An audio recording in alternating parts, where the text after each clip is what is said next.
when we think about grief, we think about losing someone we love.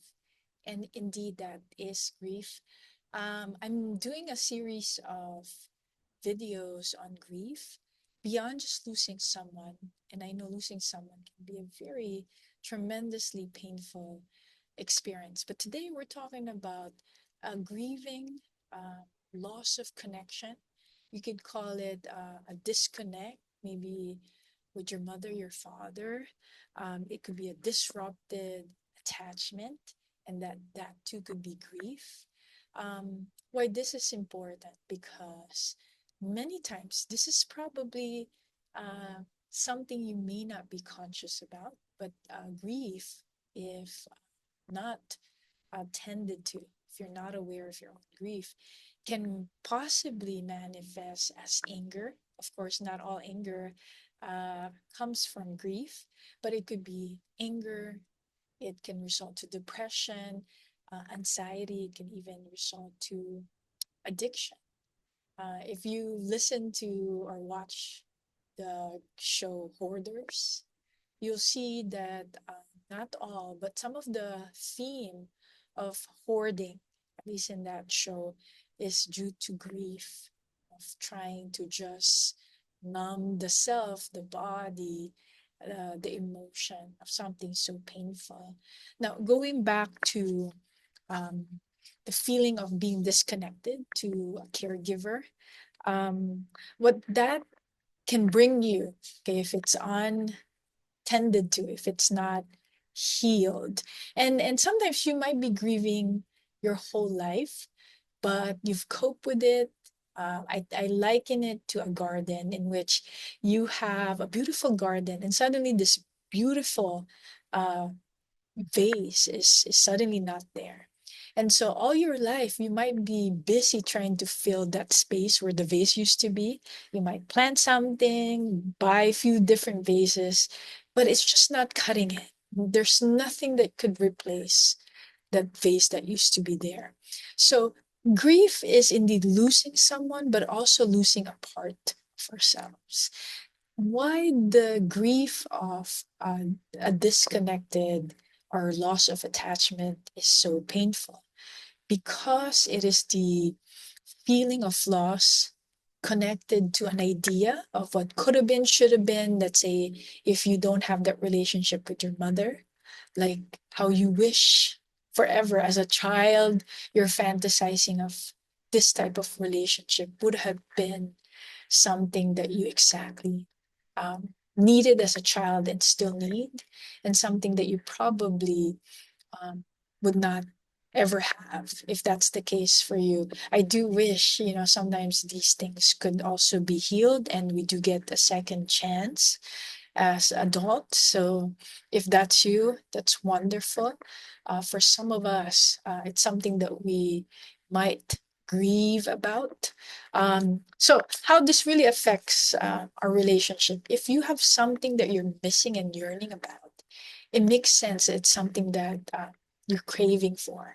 So if it's interrupted or a disconnected attachment, therefore, you might yearn for connection, whether it's with your children, if you're a parent, or with a lover, a partner. And so I think it's wonderful to want to be connected, but if it's coming from something not tended to, something that you fear, even if you're not even aware of it, but subconsciously you fear that something that you can get close to can be ripped apart from you. And that causes a lot of pain because you want to be so connected. And then once you're close enough, something happens within you. You might self sabotage yourself. And there might be a lot of reasons around this. I'm not saying it's just grief, it could be some other trauma that you have, but it's possible also that it might. Be grief. So I'm sharing this so that you could be more aware and seek support if that's what you need. So what happens about with grief is that okay, you connect with someone, you're so attached to them because that's what you're yearning for, but humans are valuable. They can't read our minds. We may have an argument with the partner, and suddenly we feel like they're just so disconnected that there's a disruption in attachment. And that is a very scary feeling. It can cause anxiety, again, depression. You can get really upset, angry. And it can also, in a more kind of grave situation, cause addiction, because the very thing that is underneath is grief. And you're wanting to cover up that grief because you're not even aware of it. But whatever you're doing, because you want it to be so connected, brings you back to the same grief. So there's this circular um, pattern that you feel like you can't get away from. And you just feel like, wow, I'm just so out of place. I can't find my place. Why do I keep deserving these types of relationships? So it's possible that that's grief. And here's the thing, you don't have to grieve alone. Um, I'm sharing this series because it's helpful. I hope that you're supported by it. I also have a Muni-Muni room. Muni-Muni is a Filipino word that means to dream escape, to dream manifest. Allow space for, I think, to be witnessed, to use your imagination.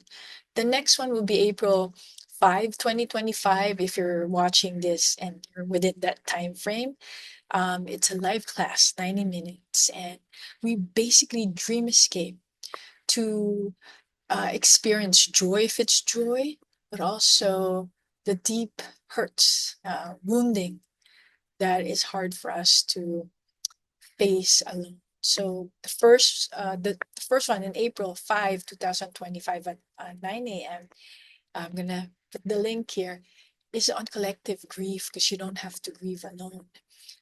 Tending to loss and being lost with imagery. You don't need anything, just yourself if you're interested. Um, for now, I hope this has been helpful to you and has brought you support whether you joined the class or not. But if you wish to, the link is below. This is Rowan Digia Samos. I'm a licensed psychotherapist here in California. Ingat at sa ulitin. Bye now.